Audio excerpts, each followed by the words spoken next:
You know, you're always affected by opinion, but the more opinions there are of you,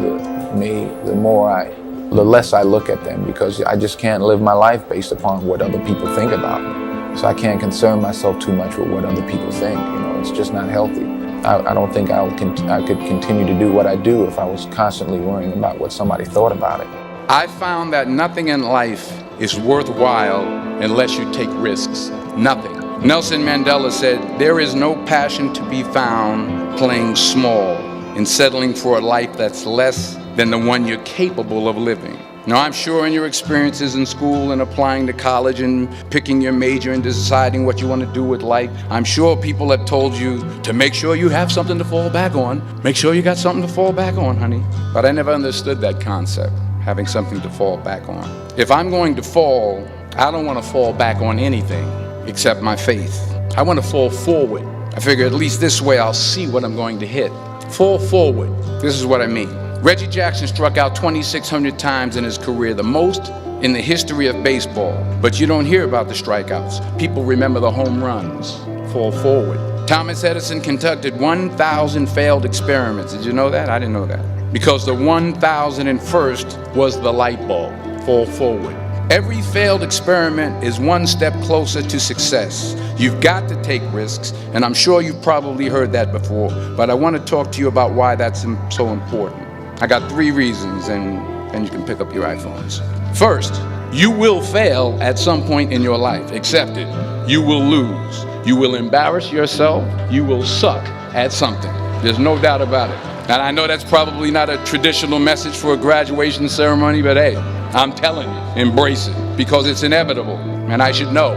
In the acting business, you fail all the time. Early on in my career, I auditioned for a part in a Broadway musical. Perfect role for me, I thought, except for the fact that I can't sing. I didn't quit. I didn't fall back. I walked out of there to prepare for the next audition, and the next audition, and the next audition. I prayed, and I prayed, but I continued to fail and fail and fail. But it didn't matter, because you know what? There's an old saying, you hang around the barbershop long enough, sooner or later you're gonna get a haircut. So you will catch a break. Do you have the guts to fail? Here's my second point about failure. If you don't fail, you're not even trying. I'll say it again. If you don't fail, you're not even trying. My wife told me this great expression. To get something you never had, you have to do something you never did. You've invested a lot in your education, and people have invested in you. And let me tell you, the world needs your talents, man, does it ever. The world needs a lot, and we need it from you. We really do. We need it from you young people. I mean, I'm not speaking for the rest of us up here, but I know I'm getting a little grayer.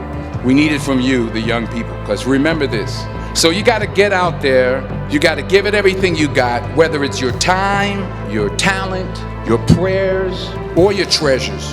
Because remember this, you will never see a U-Haul behind a hearse. I'll say it again. You'll never see a U-Haul behind a hearse. Now, I've been blessed to make hundreds of millions of dollars in my life. I can't take it with me, and neither can you. So it's not how much you have, it's what you do with what you have.